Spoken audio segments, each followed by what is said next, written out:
doutora Ana. Entrei. Oi! Agora deu certo. Olá, como estamos? Boa noite, doutora Ana. Primeiramente, seja bem-vinda. Com certeza, graças a Deus, de volta aos espaços do MDR, né? De volta aos Sim. atendimentos. Estamos aqui, né? Muito contente, muito feliz, porque depois de toda a tempestade pela qual eu passei, a gente está conseguindo recomeçar os nossos trabalhos, né, Giane? Sim, e até um pouquinho antes, uma hora antes de começar a live, né, eu fiz uma chamada e eu sou muito grata e me sinto muito honrada de ter a senhora aqui. A senhora sabe o quanto que eu vinha, toda vez que eu encontrava, pedia, vou fazer uma live, né? Queria muito ter esse Isso. prazer e muito obrigada mais uma vez pelo convite. Eu sei que a senhora é muito ocupada, né, e está se disponibilizando. Realmente eu sou muito grata por isso, viu? Antes de mais nada. Nós combinamos, eu e a Giane, qual o sentido dessa live, né? Eu passei por uma experiência muito difícil, né? Vocês estão vendo que eu estou assim, cheia de maquiagem, porque eu estou muito abatida ainda pela doença, né? Mas a gente pensou em estar, no primeiro momento dessa live, estar falando um pouco sobre esse momento, sobre toda essa parte bastante sensível que um profissional da saúde como eu passa quando é acometida por uma doença como essa, como eu fui, Uhum. né? E na segunda parte a gente falar um pouquinho sobre os atendimentos que a Associação Brasileira de MDR está mobilizando na rede solidária, a nível humanitário, para que esses profissionais se beneficiem do MDR, né? Então a gente pode começar, Jane, você pode curiosamente me perguntar algumas coisas sobre esse meu período de recesso, que foram 32 dias, né? Sim. Eu fiquei 14 dias cuidando do meu marido e do meu sobrinho, que são médicos. O meu sobrinho faz residência na USP, mora comigo. E o meu marido trabalha no Fleury e foi contaminado também. E eles ficaram 14 dias isolados. E cuidando deles, eu com todos os cuidados que vocês podem imaginar, eu fui contaminada também. E a minha manifestação da doença foi muito mais grave do que a deles, porque eu tive uma pneumonia bacteriana, né? Então, a gente vai conversar um pouco sobre isso nesse primeiro momento. Sim, aí até aproveitando, né, como a senhora já entrou, né, para falar um pouquinho, né, gostaria que a senhora falasse então para as pessoas um pouquinho, né, sobre dos sintomas quando alguém, né, que pega essa doença, em questão da estrutura psicológica também quando tem, né, quando ela tem uma estrutura muito boa, e também quando desmorona, né? Quando, quando os sintomas é muito grande, quando as pessoas também não têm uma boa estrutura. Eu queria que a senhora trouxesse um pouquinho dessa experiência que a senhora viveu e falasse um pouco dessa questão psicológica. Na realidade, eu sou uma pessoa, os que me conhecem sabem disso. Eu sou uma profissional terapeutizada, eu fiz 25 anos de terapia. Eu tenho uma terapeuta de MDR que me atende quando eu preciso, né? Mas eu me considero uma pessoa terapeutizada, me considero uma pessoa bastante forte, tenho uma resiliência muito grande. Diante das adversidades, eu tenho um enfrentamento muito bom. Eu acho que isso foi algo que eu construí durante a minha vida e que eu, com o MDR, eu solidifiquei, vamos dizer assim, né? Porque logo quando eu fiz o curso de MDR, eu fiz muitas sessões de MDR e para mim foi muito bom, porque todas aquelas situações bastante difíceis que a gente vivia na vida, que eu tinha problemas para enfrentar, eu consigo enfrentar muito bem.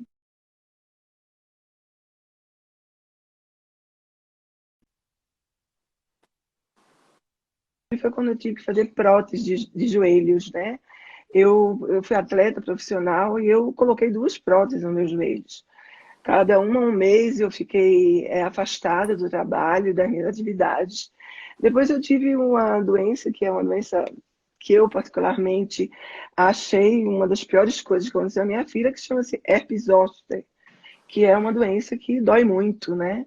Uhum. Mas, sem sombra de dúvida, o pior problema de saúde que eu tive na minha vida foi o coronavírus. O coronavírus fez com que eu tivesse um rebaixamento da minha condição emocional em função dos sintomas, porque eles vêm muito fortes, né?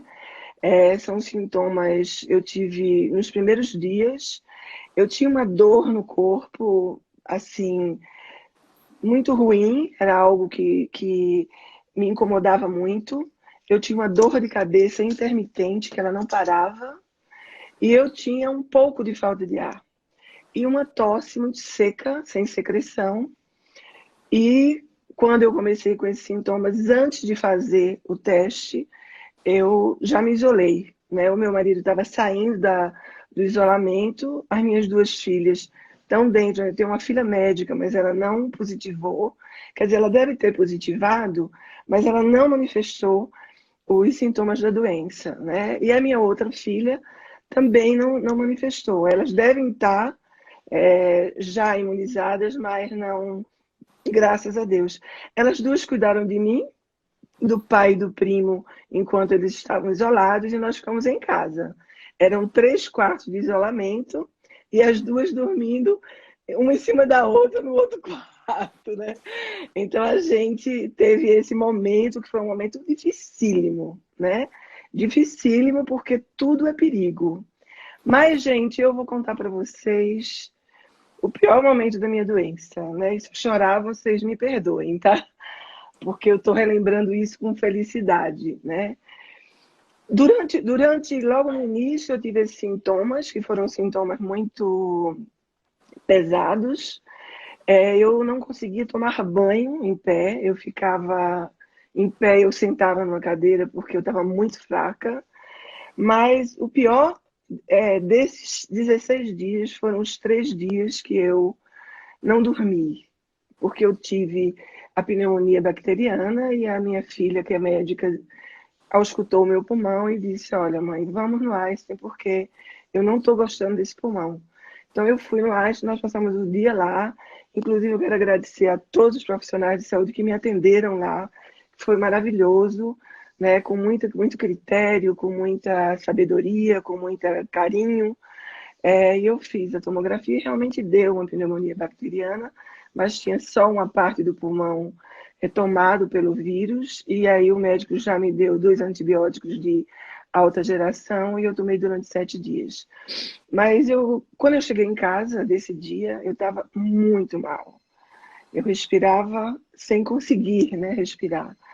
E a minha filha e meu marido não queriam me internar, porque todas as situações de internação elas são muito difíceis, porque você vai com um problema e lá você pode adquirir outros, né?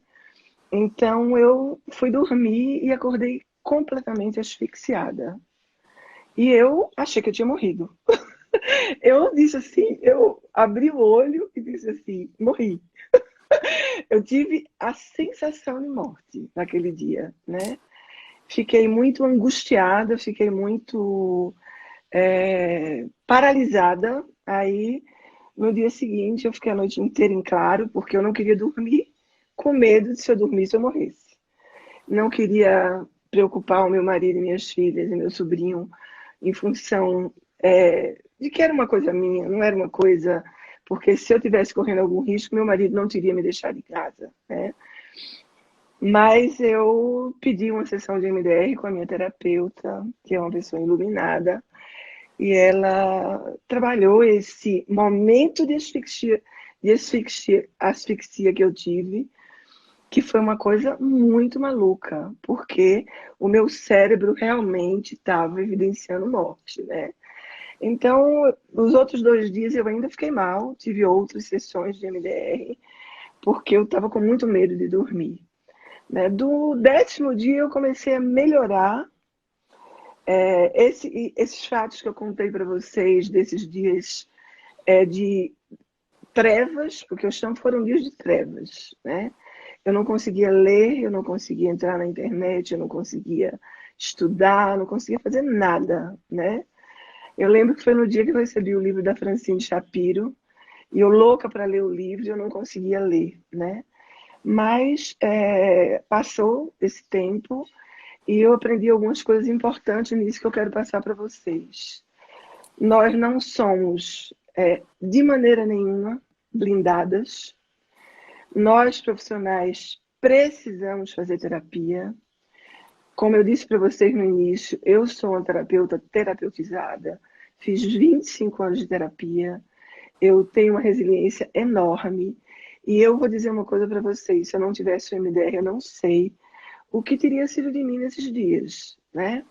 Foram dias muito negros, foram dias muito pesados, foram dias em que eu tinha a sensação de que eu não ia conseguir enfrentar.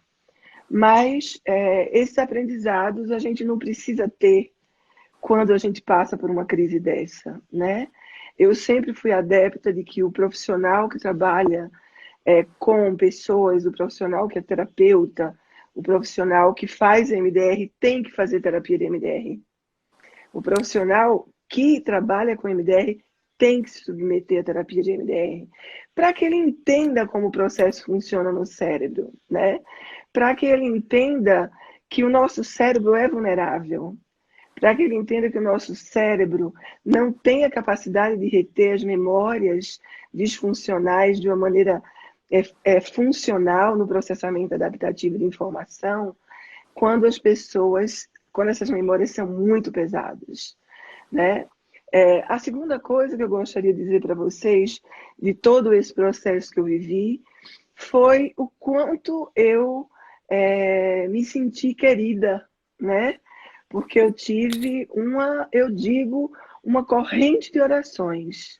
Eu contei no meu celular 580 pessoas que fizeram uma corrente de oração para que eu saísse dessa crise, né? Foi muito bonito tudo isso, né? Eu atendo muita gente, os meus psicólogos adventistas, os meus psicólogos presbiterianos, os meus psicólogos católicos, a gente não trabalha com religião, mas todos eles rezaram por mim, oraram por mim, e graças a Deus eu estou aqui muito bem.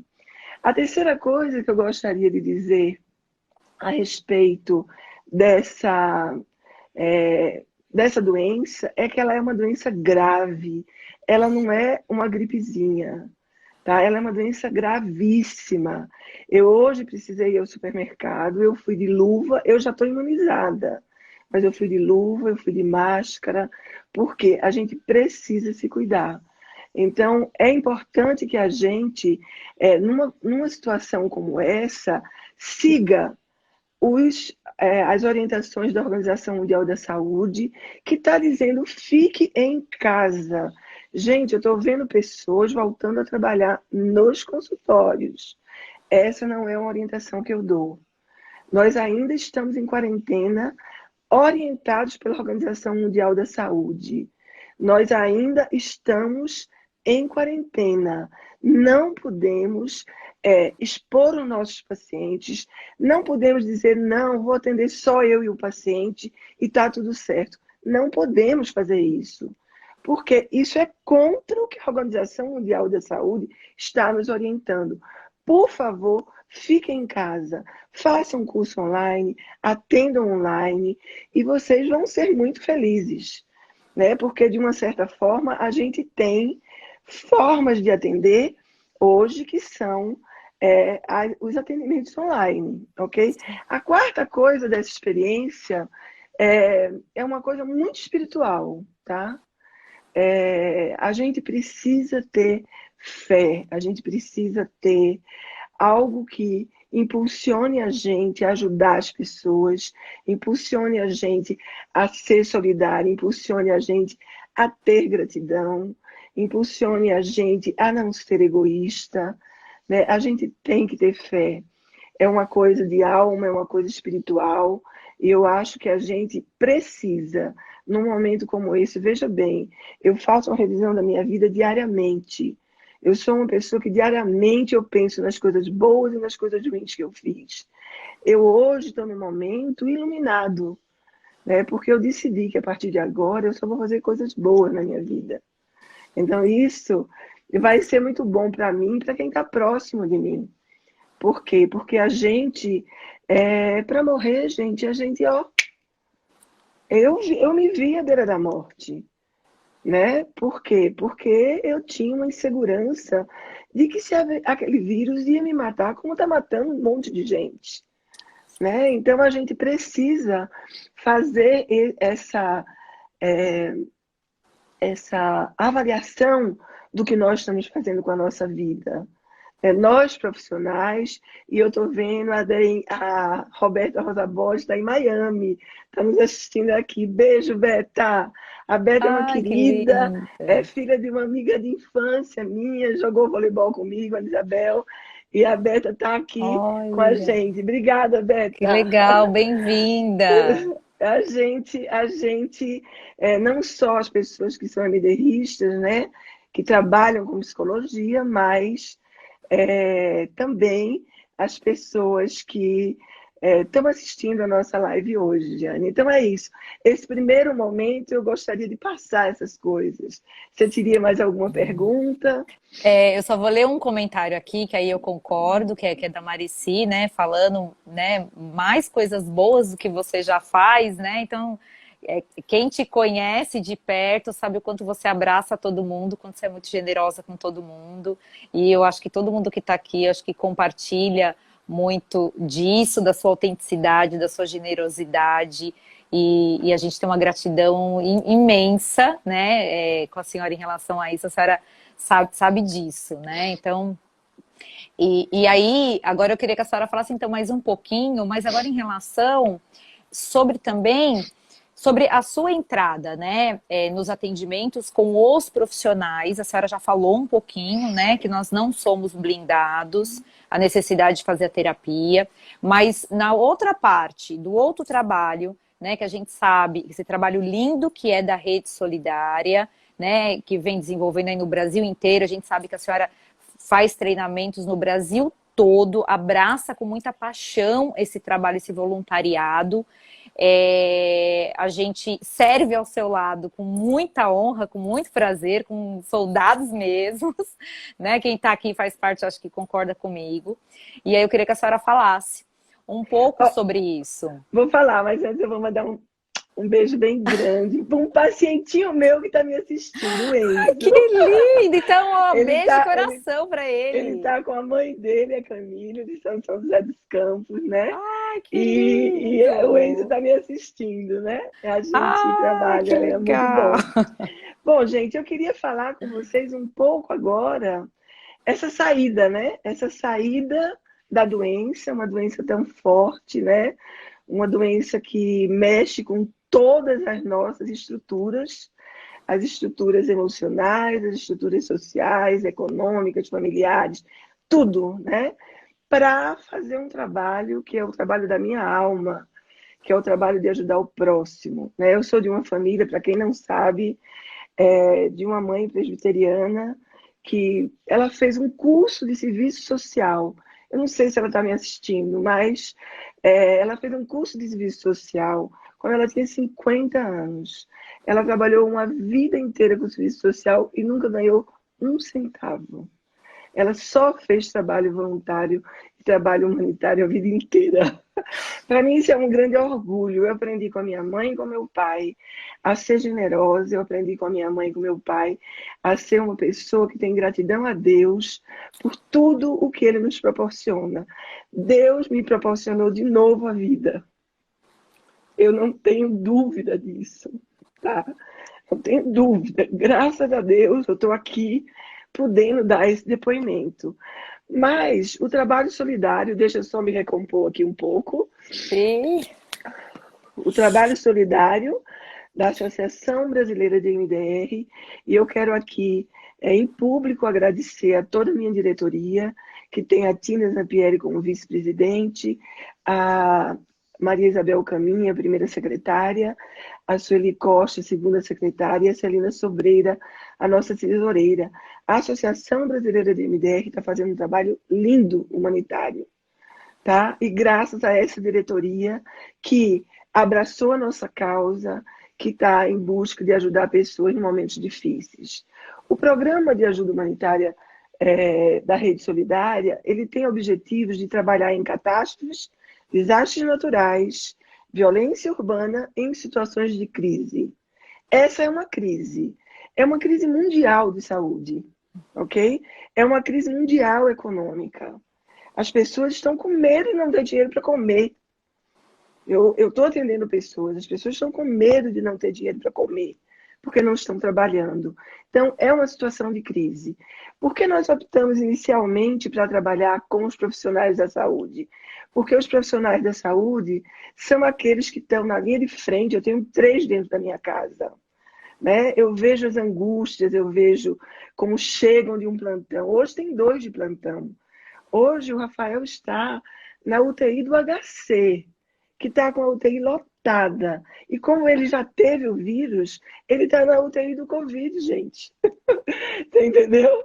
Ele está na UTI do Covid. Então a gente fica preocupada, mas ele está lá servindo. Saiu firme, dizendo, vou ajudar pessoas, tá?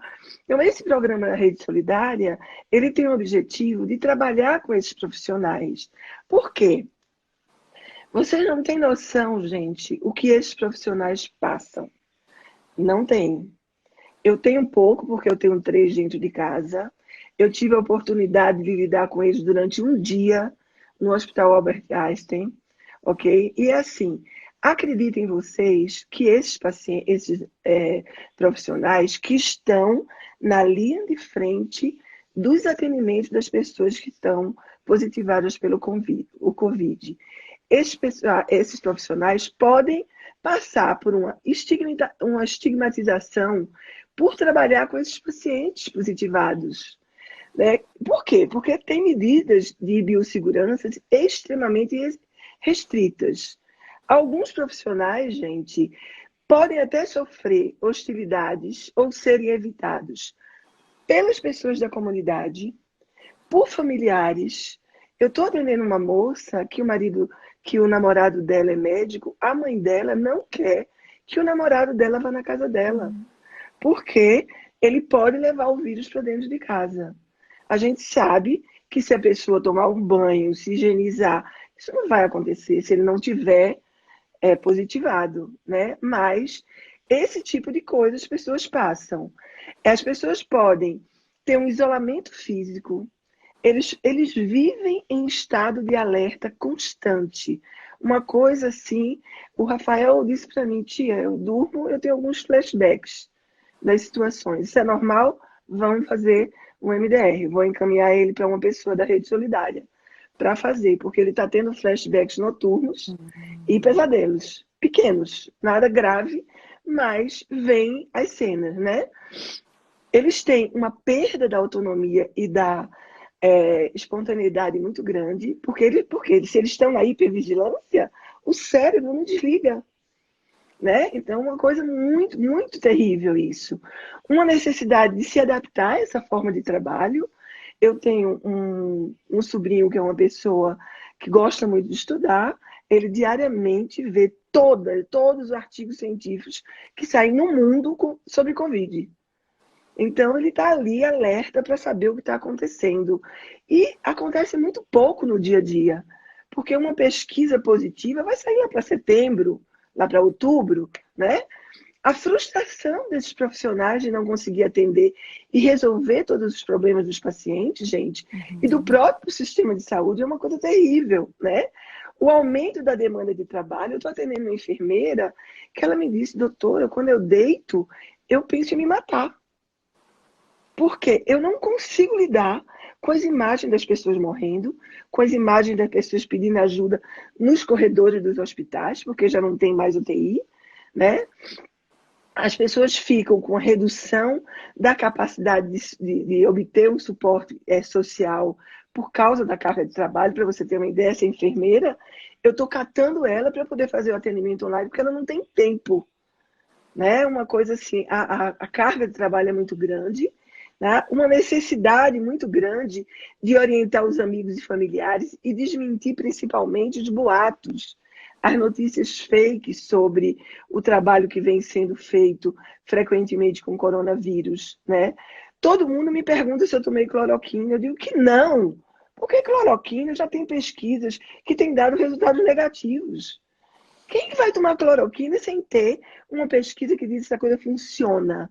Então isso não sou eu que faço. Eu não tomei porque meu marido, meu sobrinho e minha filha não deixaram. Por quê? Porque as pesquisas ainda não colocam essa droga como sendo a droga ideal para o tratamento dessa doença. Mas o nosso presidente diz que é a, como é que se diz, a droga que vai curar o Covid-19. Então, a gente precisa ter, se vocês precisarem, eu tenho 3 médicos aqui, estudando todo dia Covid, podem pedir ajuda, a gente vai orientando vocês, mas não repliquem notícia fake. Por quê? As notícias fake, elas geram coisas muito ruins. A gente tem, gente, que trabalhar com esses profissionais do luto pela perda dos colegas e de pessoas conhecidas. Eu estou atendendo uma pessoa do meu consultório, que é meu paciente, que perdeu o brother dele de trabalho. E isso faz com que as pessoas fiquem mais vulneráveis, com medo de morrer também, né? Porque é uma doença que mata.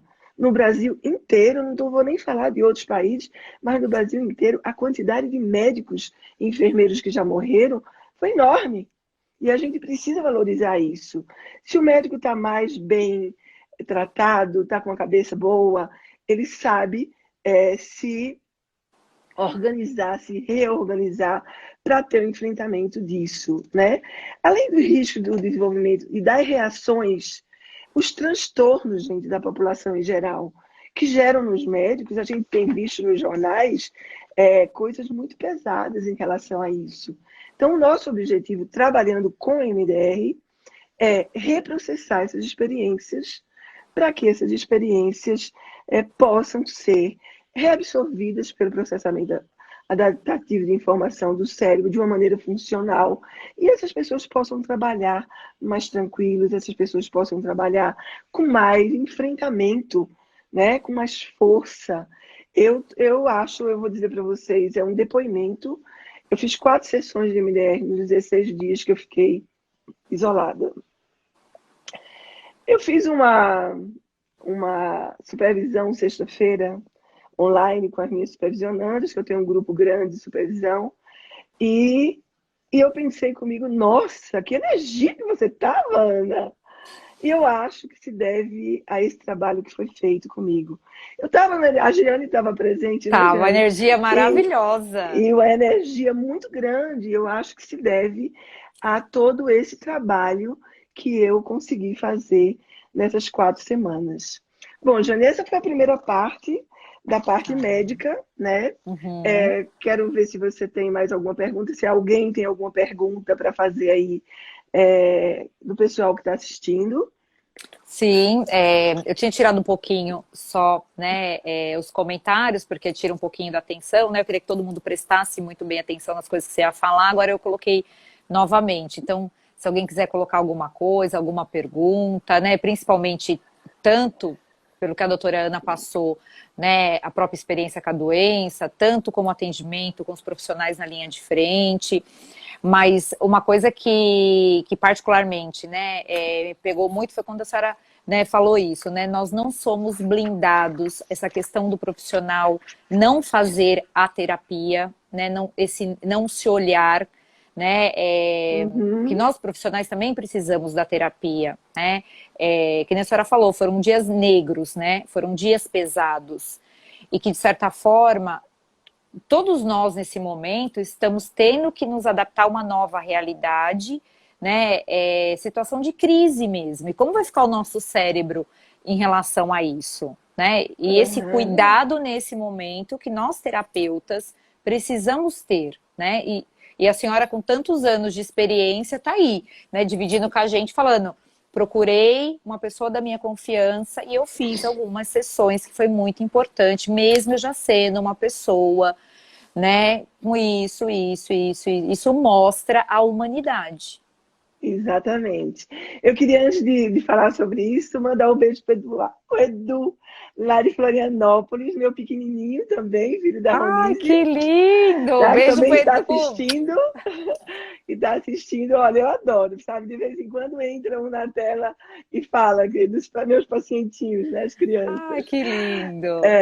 É, Giane, eu tenho um critério muito importante como psicóloga que sou já há 39 anos, né? Durante a minha vida inteira, eu tive duas responsabilidades muito grandes. A primeira de nunca parar de estudar e a segunda de me cuidar sempre. Então, eu fiz terapia, como falei para vocês, durante 25 anos. Agora eu procuro a minha terapeuta quando eu preciso. O Lourenço assistindo também. Beijo, Aí, Lourenço! ó, que graça! Coisa mais linda. A gente fica feliz, eu tenho uma saudade dos meus pequenos que vocês não imaginam, viu? Mas uma das coisas que eu acho muito importante, gente, a gente precisa dar prioridade à nossa saúde mental. A saúde mental no Brasil é uma coisa assim bastante difícil e a gente tem que primeiro se cuidar para depois a gente cuidar do outro, né? Normalmente, o que é que acontece? A gente fica no atropelamento do dia a dia da vida e se esquece que precisa de trabalhar os nossos traumas de infância, as nossas crianças, a nossa criança interna ferida. A gente esquece de trabalhar as situações de vida que nos perturbam no dia a dia. E isso é uma coisa muito importante. Então, eu convoco vocês que não fazem terapia de começar a fazer. Porque eu estou dizendo a vocês, numa situação como essa, terapeutizada como eu sou, eu vi as minhas estruturas serem extremamente abaladas. E eu tinha, a Andrea falou uma coisa importante, reconhecer os limites. Eu tenho muita noção dos meus limites emocionais, mas eu não tinha naquele momento, não é o recurso, né? É a força para superar aquilo que a gente precisa ter, que isso é uma coisa que a gente adquire quando a gente trabalha os nossos traumas, quando a gente trabalha as situações adversas que acontecem na nossa vida. Falando dos profissionais da saúde, é muito importante a gente pensar o que, em relação à saúde mental, o que é que os profissionais precisam gerenciar, os profissionais de saúde. O contágio emocional. E aí vale para vocês, psicólogos e psiquiatras e médicos que estão me assistindo. Tá? O contágio emocional. As pessoas tendem a apresentar reações emocionais conforme o ambiente e de acordo com o contexto em que elas estão. Se a pessoa está dentro de restrições muito intensas, que são impostas, podem ser percebidas como violentas. Ontem um paciente disse para mim, isto é uma violência ficar dentro de casa. Aí tem os adolescentes, conversávamos sobre isso de manhã, né, Shane? Sim, Os adolescentes tendem a levar as reações de rebeldia e muitas vezes de indiferença ao que os pais falam, de teimosia e etc. Né? A gente tem visto, não só nos profissionais de saúde, mas também nos psicólogos que estão atendendo dentro dos hospitais, que eles estão apresentando reações agudas ao estresse muito fortes. Transtorno de ajustamento, que são aqueles transtornos que obriga o nosso cérebro a se ajustar àquela situação adversa que a gente está vivendo. Né? Então, isso é uma coisa muito importante. O transtorno de estresse pós-traumático, eu acho que essa minha paciente enfermeira já desenvolveu com um mês de Covid. Né? Ela está há um mês trabalhando. Ele ocorre em decorrência da pessoa ser exposta ao mesmo evento diversas vezes, o cérebro em algum momento não consegue decodificar aquilo como sendo uma coisa que ele possa reprocessar, e aquilo é deslocado para um outro local do cérebro, onde a pessoa começa a sentir os sintomas do estresse pós-traumático, que esse é muito, muito sério. Os transtornos depressivos, no nosso trabalho da Rede Solidária, a gente já está encontrando médicos e psicólogos, psicólogos não, e enfermeiros apresentando os transtornos depressivos e também uma ansiedade que é desencadeada ou agravada pelo excesso de trabalho. Eu estou trabalhando ali, né? O Rafael me disse hoje que ele vai trabalhar na UTI do Covid até o final do mês. Vai precisar ser atendido, porque o estresse, gente, é muito grande, né? As pessoas morrendo, as pessoas querendo viver e sem conseguir, uma coisa muito pesada. Mas, gente, eu acho que o pior de tudo que esses profissionais vão precisar gerenciar é o luto, né? Que vai fazer parte da vivência das famílias desses médicos e enfermeiros e também da população em geral, né? Esse luto ele vai ser muito difícil porque as pessoas não se conformam, né? Ontem eu vi na televisão uma menina dizer: meu pai estava muito bem e morreu. Quer dizer, uma morte como essa gera uma total desconfiança do sistema de saúde que a gente vive, gera uma total desconfiança sobre nós mesmos e sobre o mundo, gente. Tá? A Francine Shapiro, na sua sabedoria, que foi uma sabedoria constante durante toda a sua vida, ela dizia que existem situações alarmantes de crises que a pessoa começa a ter crenças negativas sobre ela e sobre o mundo. Você imagina você tendo crenças negativas sobre o mundo. Isso é uma coisa que faz com que as pessoas fiquem totalmente paralisadas.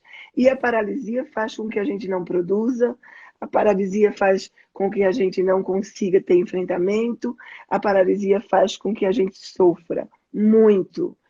Durante os dias que eu fiquei isolada, eu tive tempo para pensar em várias coisas, né?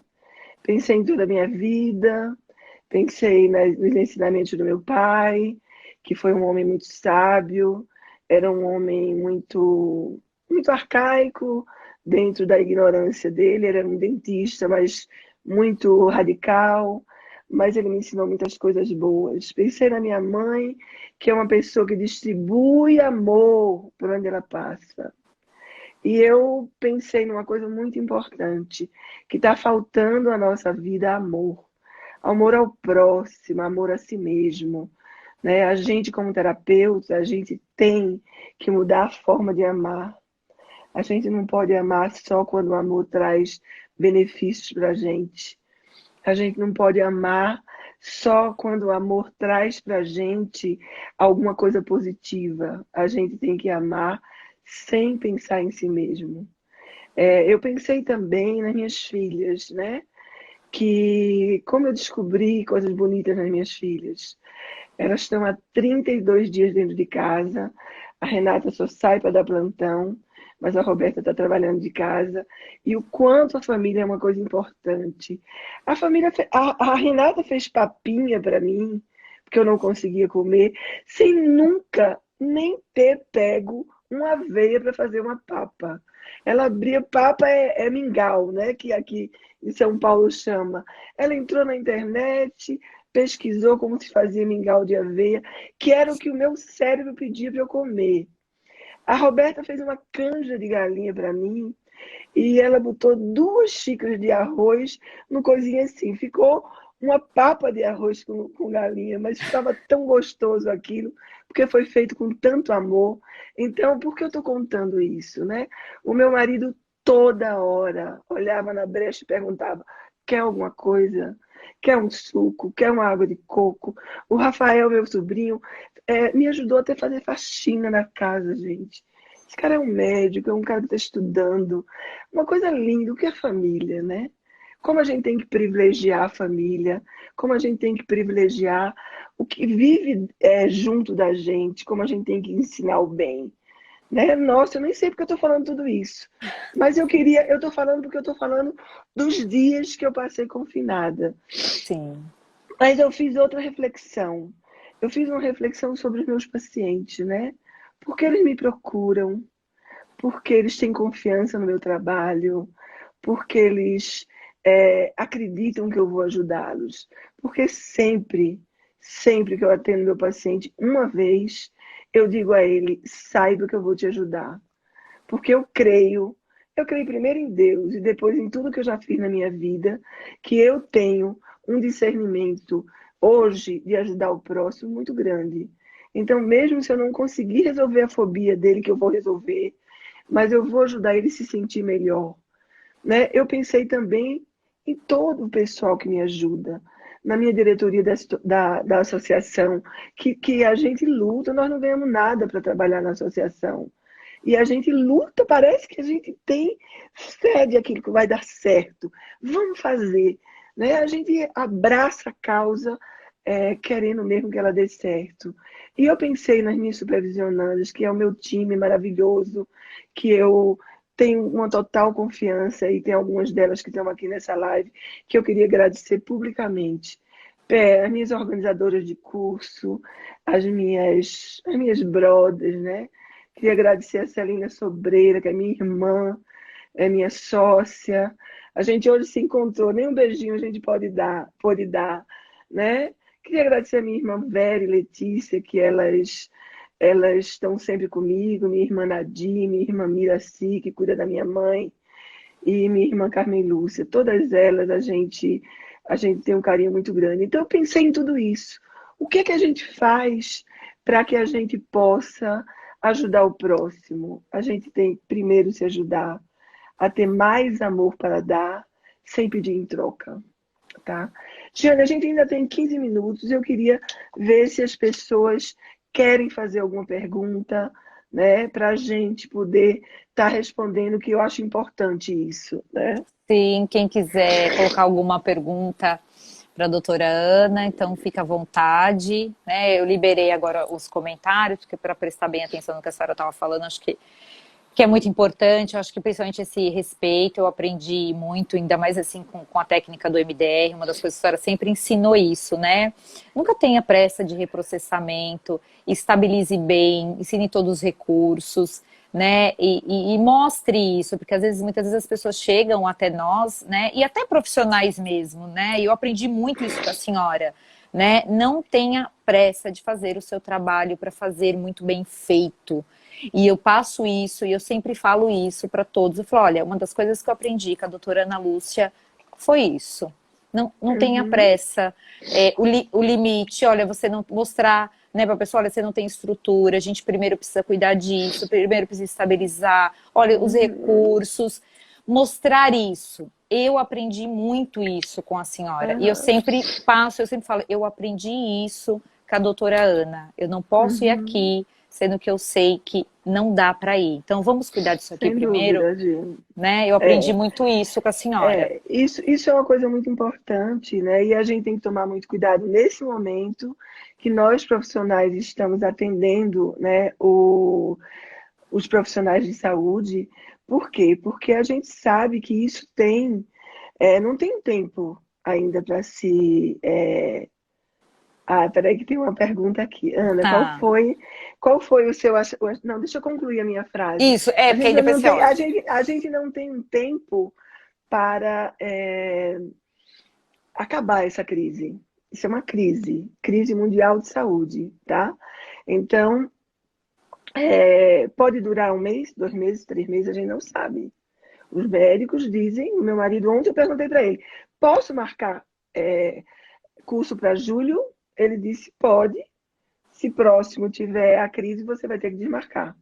Então, eu estou muito preocupada com isso, mas a gente não pode avançar.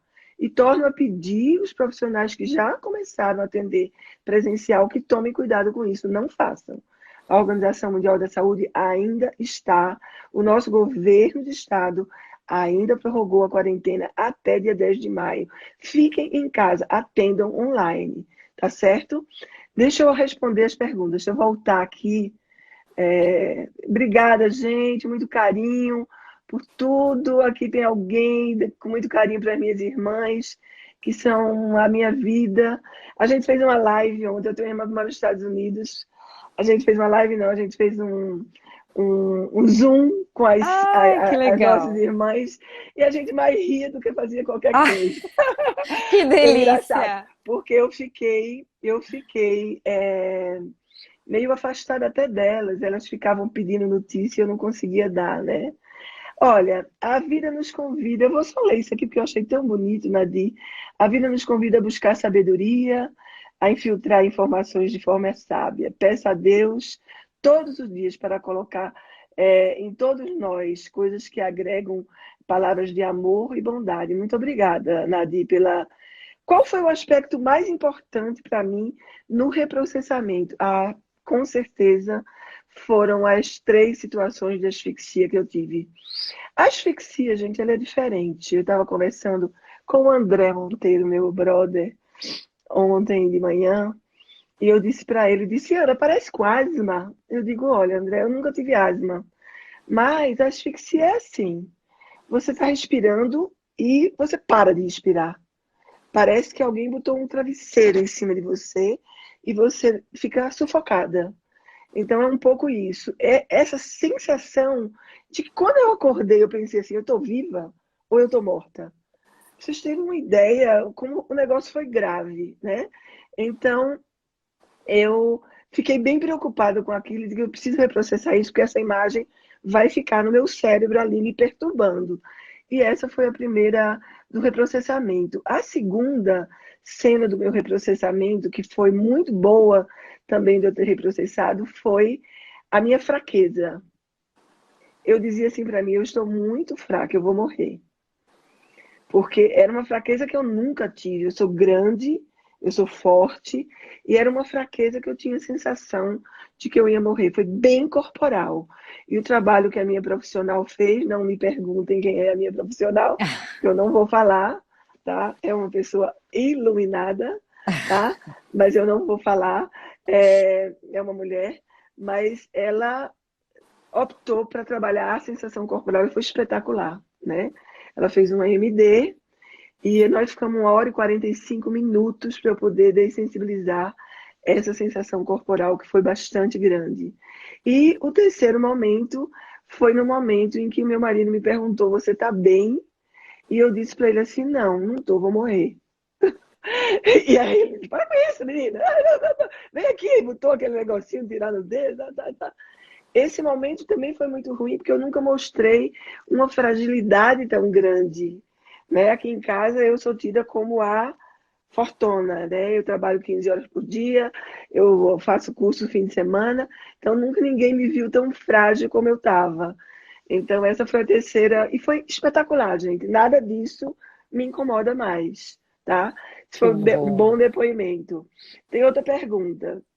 Ana, com esses profissionais na frente do Covid-19, nós temos que recursar bastante. Olha, temos que recursar muito, principalmente trazendo o self-adulto do profissional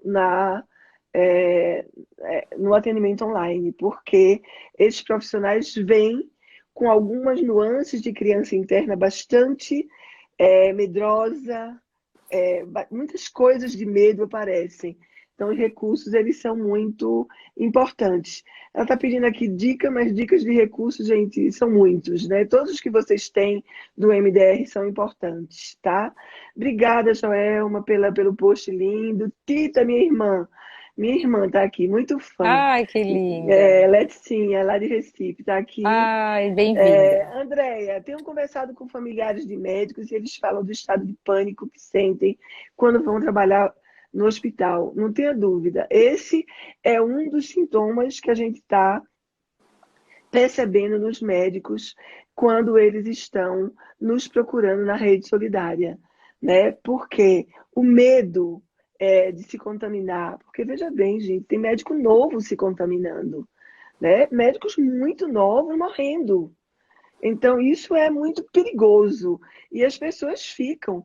Se você visse o traje do pessoal lá do HC, vocês não acreditam. Eles ficam, parecem um astronauta. É verdade. O Rafael tirou uma foto e mandou pra gente. Né? Eles ficam parecendo um astronauta. Mas isso é o que eles têm que fazer para se proteger. Né? Vamos ver se tem mais aqui. Ó, a minha irmã também tá aí na live. Você tá falando de irmã? Eu também tenho, tá? Oi, querida, como Aí chama ela teu manda, irmão? a Raquel, ela mandou aí, ó, que Deus continue te abençoando. Ô, Raquel, obrigada, querida, por estar aqui. Obrigada a todo mundo, né?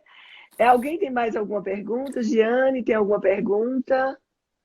Não, acho que eu pelo Espera um menos pouquinho. não. Ver se alguém tem alguma coisa. Você pode comentar como está organizada a ajuda ao pessoal da saúde, como é o cadastro? A gente tem um cadastro, Antônio, inicialmente, que é feito, se você quiser, eu te mando. Eu vou postar de novo no meu Instagram o cadastro, porque quem quer se cadastrar, estamos tendo procuras gradativas. Por exemplo, eu tenho 146 profissionais cadastrados, não tenho nem a metade atendendo ainda. Menos da metade a gente tem atendendo. Então, temos que divulgar o trabalho.